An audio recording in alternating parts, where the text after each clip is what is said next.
glucose.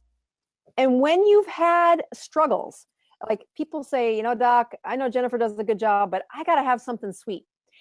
If you're that person, or another place that I really like to show this off is my patients who come in and say, doc, I'm on 70 units of insulin. How do I burn a ketone? Well, that's where these salts came in. So the salts I'm talking about are beta hydroxybutyrate. So back in the 1950s or 1960s, they made ketones. They put them in a lab and they attached them to salts like sodium, calcium, magnesium, potassium. And so you've got these ketones and then you have a salt. So we call them ketone salts. Now, there's another thing out there that's much more expensive. These are plenty expensive to make, but the ketone salts are a great little biohack for somebody who is either fallen off the wagon and you want to say, okay, you can't, if you take these ketone salts without any sugar substitute, they've been described to me as rocket fuel. And I don't mean that in the sense that they give you that much energy, because they give you energy, but they taste terrible. Oh. So to find one that tastes good, they all have sugar substitutes in them. So when I was looking for one on the market, I wanted a good one with the good sugar substitutes. I don't really recommend sugar substitutes to people who are doing great. But if you're saying I need something sweet, then I'm going to biohack you. I want you to put in that sugar substitute with ketones. Because even if they have 100 units of insulin that they're shooting up and they've got blood sugars of 200, when you take down those ketones, those liver cells have to figure out what to do with those ketones. Those muscle cells have to figure out what to do with those ketones. And the first time you introduce that to your body, you're going to pee most of them out because your body's like, I haven't seen a ketone in a decade. Yeah. But when they substitute with the ketone, and then they got that satisfaction of the sugar, which is part of the addiction, that's going to have to be addressed eventually. But especially when they're struggling, when they're having a tough time, and they say, what's the worst thing I can do? Or like, what's the best thing I can do to get through this terrible moment of I fell off the wagon, or I'm really craving something sweet. I'm like, put something sweet in with ketones. Like my kids like it when I make heavy whipping cream and then those BHB salts. This one's raspberry. And so it's like a raspberry fat bomb. And I know there's ketones in it. And so I'm like, yep, you can have the sugar substitute and you get a little ketones. And the energy is the ketone energy, which is a longer energy than the spike and valley of a regular sugar. Oh, so good. Those are some of the reasons why I when I first got a ketogenic diet, I didn't recommend the BHB salts for anybody, but I've really had to eat my words on that, because there are a lot of people that they can't do what you do. They can't do what John is doing. They are too sick. And there isn't a private coach that says, like my mom had, I could go and say, here, do this step next, do this step next. Yeah. But this biohack of adding the salts, this is what BHB is, beta hydroxybutyrate, put it in their diet, your body has to burn that. So those little mitochondria are having to wake up and say, hey, how do you burn a ketone?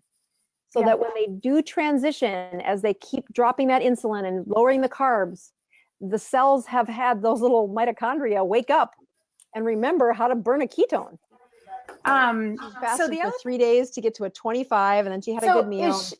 Is she taking exogenous ketones to help her, or is that strict fasting that gets her to fasting? Those? Yep. Wow. But I'll tell you, she hasn't hit 20 yet, and that's where this week I've said the first 3 days. It's kind of like what happened with John. When you first have a goal, it's you can use your own kind of efforts. But now that she's in the next, it's hard. It's not better. So how do we help her keep doing her life and get those numbers to hit that ratio that we want? And that's where we might need to be using the exogenous ketones. And again, I was a big proponent of not using those for the first year, but there's some amazing data that's come out for the cancer people specifically. So it is because of that I've said, no, this is the place where you should use it. Well, I've been so against exogenous ketones for so long. Anybody that's been in my groups or followed my pages, I've never followed them. I've always felt like it's a cheat, and I still feel like it's a cheat, kind of, but I can see now where it's beneficial, that you need something to help your body along in certain instances. And excuse me. I want to tell you this also. My ketones were so low when I was not feeling well that John, I think 1 or 2 of those days, he gave me some exogenous ketones, and I think I felt better like after an hour.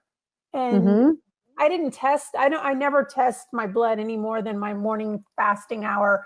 But when you feel bad, so that's when I use it too. I feel bad whenever I've cheated, I'll use them. Like, and when I cheat, I mean I have alcohol usually. But whenever I don't feel good, like I haven't been sick in a long time. But if anybody in my family is sick, or when I was sick about 3 months ago, I just had exogenous ketones for 3 days. I didn't feel like eating, but I put the exogenous ketones in, and I'm like, boy, I've kind of fasted for 3 days, and I wasn't even trying. But you don't really feel hungry because it is fuel. And then your ratio is so good that glucose goes down, those ketones go up, and man, I felt great. So there's data behind it, but that's probably a little too long for what this forum is about. So it's evidence behind this. It's not just kind of a whimsical thing I'm teaching patients.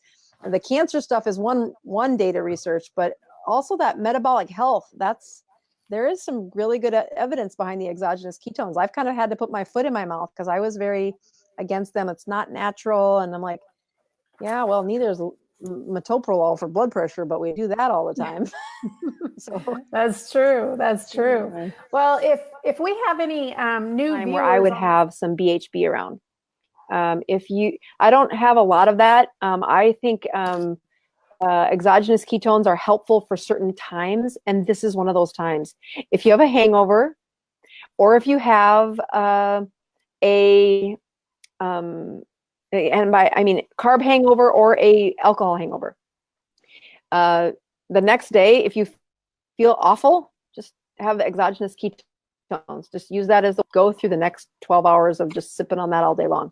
It is amazing how quickly you can turn that keto process back up. And if you want something fun to biohack, check your sugars and ketones as you do that. It's really cool. So that's what I recommend for hangovers if you end up with a hangover over the next week. So let's do that. Please subscribe to my channel. And don't forget to click the notification bell so you don't miss out on any new videos. Stay tuned.